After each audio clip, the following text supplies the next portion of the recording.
اعوذ باللہ من الشیطان اللعین الرجیم بسم اللہ الرحمن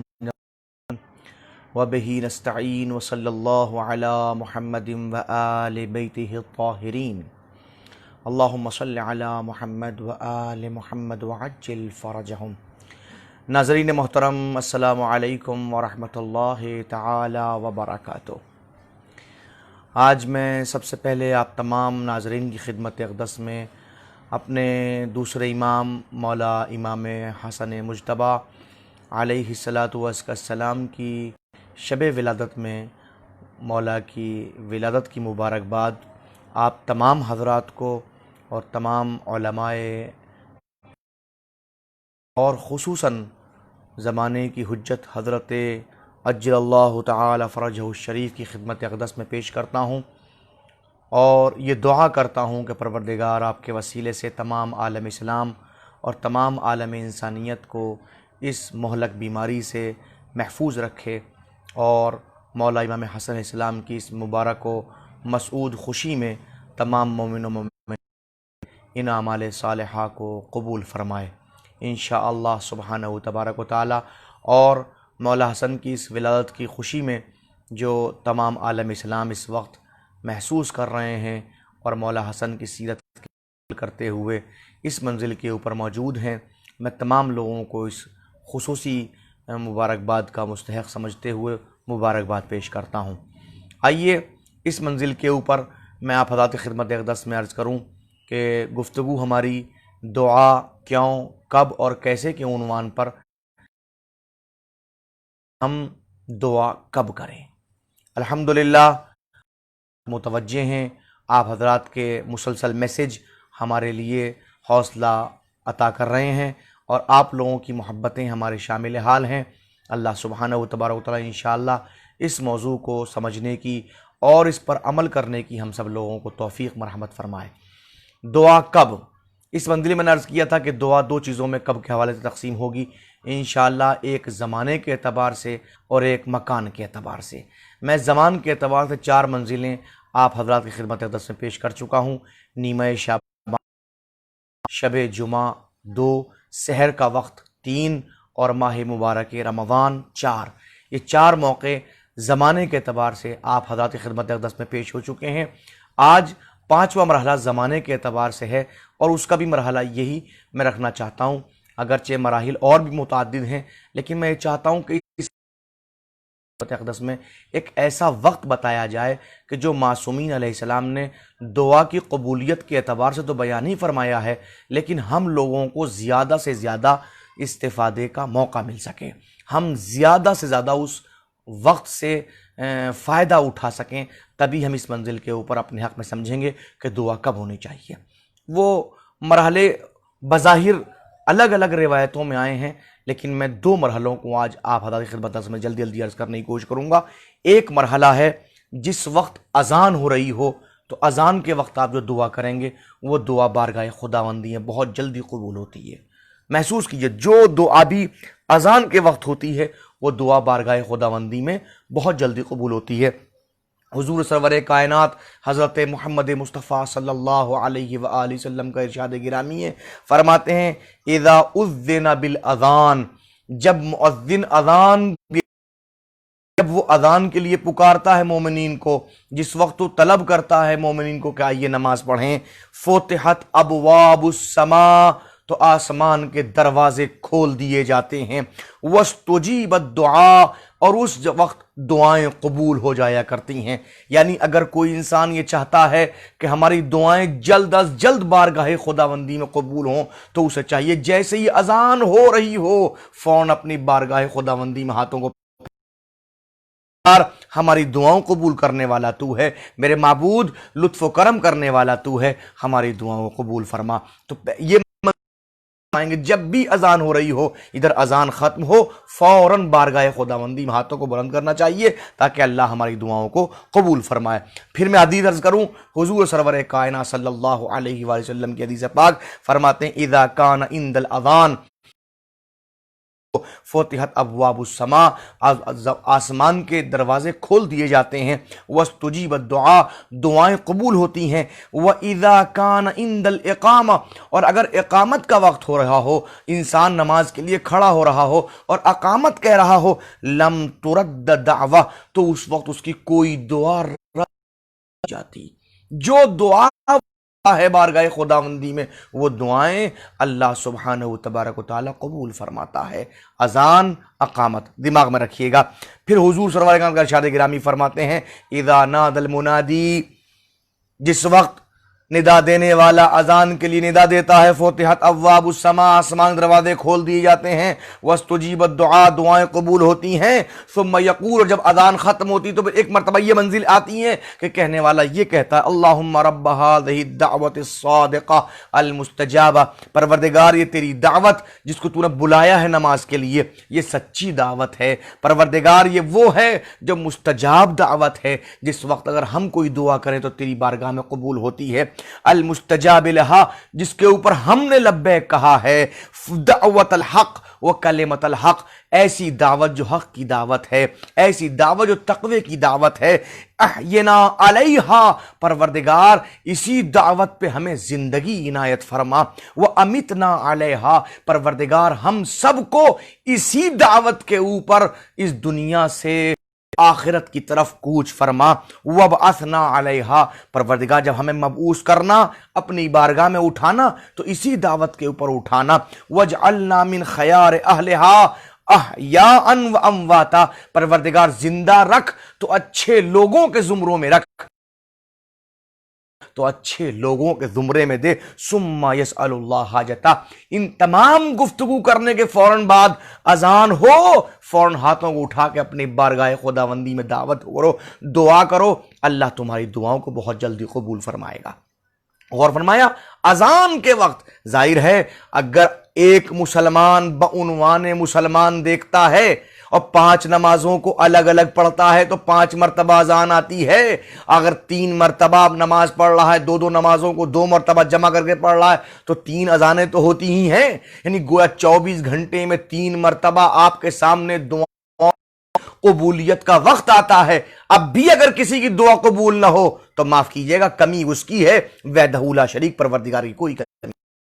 اور فرمایا یہی وجہ ہے کہ حضور سرور کائنات صلی اللہ علیہ وآلہ وسلم کا ارشاد گرامی ہے، فرماتے لا یرد الدعاء بین الاذان والاقامہ، اقامت کے درمیان کبھی دعا رد نہیں ہوتی۔ اور فرمائیے گا اذان اور اقامت کے درمیان کبھی کوئی دعا رد نہیں ہوتی، لہذا اگر کوئی پوچھے دعا کب، تو اذان اور اقامت کے درمیان دعائیں کیجئے تاکہ دعائیں بارگاہ خداوندی مستجاب ہوں اور کبھی اللہ آپ کی دعاؤں کو رد نہ کرے۔ غور فرمایا، اور پھر خود عرض کروں کہ پھر حضور سرور کائنات کا ارشاد گرامی فرماتے ہیں الدعاء بین الاذان والاقامہ مستجاب فادعو، اذان اور اقامت کے درمیان دعائیں قبول ہوتی ہیں، لہذا تم اللہ کی بارگاہ میں دعائیں مانگو، طلب کرو۔ جب بھی اذان اقامت درمیان موقع ملے فوراً ہاتھوں کو اٹھاؤ، اپنی وہ ذرا محسوس تو کیجئے۔ میں خدمت میں عرض کروں تو ظاہر ہے کہ یہ جملے بے جا نہ ہوں گے، اگر کبھی یقین نہ آئے تو یقین حاصل کرنے ہی کے لیے صحیح اذان و اقامت کے درمیان کبھی اللہ کی بارگاہ میں دستے دعا بلند کر کے دیکھیے، تو ایک منزل جس کے اوپر میں چاہتا تو گفتگو تمام کر لیتا، لیکن میں چاہتا ہوں کہ آج ایک گفتگو اور عرض کروں اس منزل کے اوپر۔ 5 مرتبہ میں 3 مرتبہ موقع ملا اذان کا، اذان و اقامت کے درمیان دعا کی، دعا قبول ہوگی، اور اب منزل اس کیفیت کی اور زمانے کی آخری منزل کب دعا کریں، کب دعا کرو جس وقت نماز پڑھ رہے ہو۔ اب ظاہر ہے کہ 5 نمازیں ہیں، 5 اوقات مل گئے، اذان کے مرحلے پہ 3 اوقات ملتے ہیں، نماز کے مرحلے پہ 5 اوقات ملتے ہیں۔ اللہ اکبر، کہ اگر آپ دعائیں قبول کروانا، سرور کائنات صلی اللہ علیہ وآلہ وسلم کی حدیث فرماتے ہیں ارفعوا الیہ ایدیکم بالدعاء فی، جب بھی نماز کے وقت آئیں تو نماز کے اوقات میں اپنے پروردگار کی بارگاہ میں اپنی دعاؤں کے لیے ہاتھوں کو بلند کرو۔ وَإِنَّهَا أَفْضَلُ السَّاعَاتِ، اگر آپ ساعتوں میں افضل ساعت کو برائے دعا تلاش کریں تو کوئی اور نہیں ہے، نماز کے بعد دعا کریں، اللہ آپ کی دعاؤں قبول کرے گا۔ ینظر اللہ عز وجل فیہا بالرحمت الی عبادہ، اس لیے کہ اللہ سبحانہ تبارک و تعالی ان اوقات میں، نماز کے اوقات میں اپنے بندوں کی طرف نظر رحمت فرماتا ہے، نظر رحمت فرماتا ہے۔ یجیبہم اذا ناجوا، اگر وہ بندے اللہ سے مناجات کرتے ہیں وہ جواب دیتا ہے۔ وَيُلَبِّيهِمْ إِذَا نَادَوْا، اگر وہ پکارتے ہیں تو وہ جواب میں لبیک کہتا ہے۔ وَيَسْتَجِيبُ لَهُمْ إِذَا دَعَوْا، اور اگر وہ اس کی بارگاہ میں ہاتھوں کو بلند کر کے دعا کرتے ہیں تو وہ دعا کو قبول کرتا ہے۔ اللہ اللہ، یہ اس کے جملے ہیں جس کو مکے کے مشرکین نے بھی صادق و امین کہا ہے۔ غور کیجئے گا، مکے کے ایک مشرک تو کہہ رہے ہیں آپ کیا سمجھتے ہیں دعائیں قبول کروانی ہیں؟ دعائیں کب؟ دعائیں نماز پڑھنے کے بعد میں دعائیں کیجئے، افضل الساعات۔ پھر میں عرض کروں، حضور امام محمد باقر علیہ السلام کا ارشاد گرامی فرماتے ہیں المسئلہ قبل الصلاۃ و بعدہا، اگر تمہیں سوال کرنا ہو اللہ سے، یا نماز سے پہلے کرو یا نماز کے بعد کرو، تمہارا سوال قبول ہوگا۔ تمہارا سوال خداوندی سے رد نہیں ہو سکتا۔ پھر خدمت میں عرض کروں، امام جعفر صادق علیہ السلام کا ارشاد گرامی فرماتے ہیں علیکم بالدعاء فی ادبار الصلاۃ، ادھر نماز ختم کرو فوراً دعائیں مانگو، نماز ختم ہو فوراً اللہ کی بارگاہ میں دعائیں مانگو، فإنہ مستجاب، اس لیے کہ نماز کے فوراً بعد دعائیں اللہ کی بارگاہ مستجاب ہوتی ہیں۔ دعائیں مانگو تو صحیح۔ پھر امام صادق کا ارشاد گرامی فرماتے ہیں ان اللہ عز وجل فرض علیکم الصلاۃ الخمس، اللہ نے تمہارے اوپر 5 نمازیں واجب کی ہیں، فی افضل الساعات، مگر کس ہیں؟ 5 افضل ساعتوں میں 5 نمازیں رکھی ہیں، یعنی 24 گھنٹے میں جو اللہ کے نزدیک بہترین ساعت میں اللہ نے اپنی عبادت کو تمہارے اوپر فرض کیا ہے۔ فعلیکم فی الدعاء فی ادبار الصلاۃ، ادھر نماز ختم ہو فوراً اللہ کی بارگاہ میں ہاتھوں کو بلند کر دو، اللہ تمہاری دعاؤں کو قبول کرے گا، اس لیے کہ افضل ساعات ہیں۔ پھر خدمت میں کروں، حضور چھٹے امام کا ارشاد گرامی فرماتے ہیں ان اللہ فرض علیکم الصلاۃ فی احب الاوقات الیہ، اللہ نے جب اپنی نمازیں تم پہ فرض کی ہیں تو ان اوقات میں فرض کی ہیں جن اوقات کو وہ محبت رکھتا ہے، جن اوقات سے وہ محبت رکھتا ہے، جو اس کے نزدیک محبوب ترین اوقات ہیں، جو اس کے نزدیک پسندیدہ اوقات ہیں، ان اوقات میں اللہ نے تمہارے اوپر نمازوں کو فرض کیا ہے۔ اللہ حوائجکم، لہذا اگر تم اپنی حاجتوں کو اس کی بارگاہ میں طلب کرنا چاہتے ہو تو انہی پسندیدہ ساعت میں طلب کرو نا، جس ساعت میں تم اس کی بارگاہ میں سجدہ ریز ہوتے ہو۔ اللہ اکبر، کتنی منزلیں ہیں۔ اور پھر میں گفتگو کو سمیٹ لوں اور ایک حدیث آج کی منزلوں تک اور عرض کر دوں خدمت اقدس کے اندر، کہ جہاں روایت کہتی ہے کہ حضور سرور کائنات کا ارشاد گرامی فرماتے ہیں اذا فرغ العبد من الصلاۃ، جب ایک بندہ نماز سے فارغ ہوتا ہے، ولم يسأل اللہ تعالی حاجتہ، بہت توجہ کیجئے گا، دعا کب کے حوالے سے زمانے کے سامنے رکھنے کے بعد یہ آج کی آخری حدیث ہے اور بہت اہم حدیث ہے۔ جو لوگ میری گفتگو کو سماعت فرما رہے ہیں، دیکھ رہے ہیں میری ویڈیو کو، وہ برائے کرم اس درس کو سننے کے بعد اپنی مستقل عادت بنا لیں۔ بہت توجہ کیجئے گا، یہ اہم ترین حدیث پیش کر رہا ہوں۔ فرماتے ہیں حضور سرور کائنات اذا فرغ العبد من الصلاۃ، جب ایک بندہ، ایک اللہ کا بندہ نماز سے فارغ ہوتا ہے، وَلَمْ يَسْأَلِ اللَّهِ تَعَالَى حَاجَتَهُ، اور اللہ سے اپنی حاجت کو نہیں مانگتا، یقول اللہ ملائکتہ، تو اللہ سبحانہ تبارک و تعالیٰ اپنے انظروا الی، بہت توجہ کیجیے، اس لیے کہ اس نے میرے فریضے کو جو میں نے اس کے اوپر واجب کیا اس کو تو اس نے ادا کر دی منی، لیکن اس نے مجھ سے کوئی حاجت طلب نہیں کی ہے، اس نے مجھ سے کچھ مانگا نہیں ہے، اس نے مجھ سے کچھ طلب نہیں کیا ہے۔ انی محسوس ہوتا یہ مجھ سے مستغنی ہو گیا،